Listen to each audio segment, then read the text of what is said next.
I wrote a little something titled Recognize, Respond, Rescue. See, I've learned something about darkness. It doesn't need permission, but light doesn't ask for permission either. It shows up. Sometimes light looks like a pregnancy test. Sometimes it's a question asked when no one's listening. Sometimes it looks like you. Steady hands, open eyes, choosing not to look away.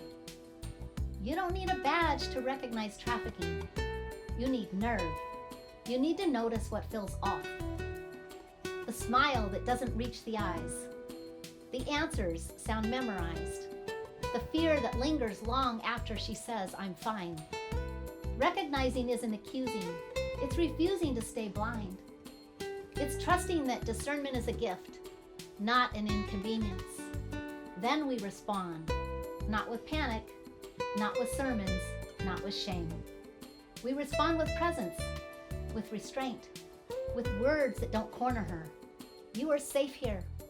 You still have choices, and you're not alone. Sometimes responding means slowing everything down. Sometimes it's one brave question. Sometimes it's staying put.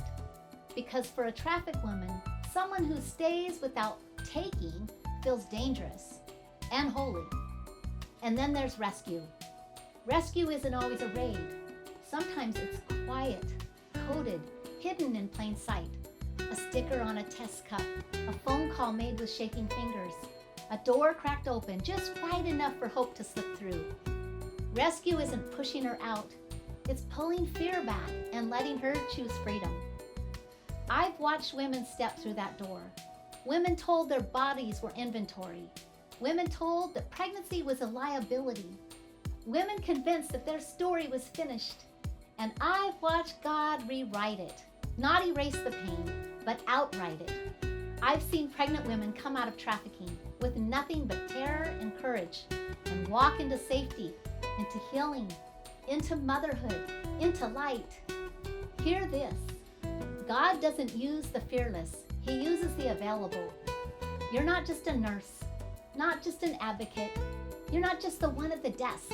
You are standing at a collision point where hell's lies meet heaven's truth. Where one calm voice can break years of control. The light shines in the darkness, and the darkness doesn't get the final word. You are a part of that light when you recognize, when you respond with wisdom, and when you help rescue with courage. You are stepping into God's work of restoration, not polishing stories, redeeming them. So don't underestimate the ground beneath your feet. Don't underestimate one safe room. And don't underestimate what God can do through a woman who says, "Here I am, use me," because He does. And sometimes the miracle looks like a woman and her baby walking out of darkness and daring to believe the light will hold.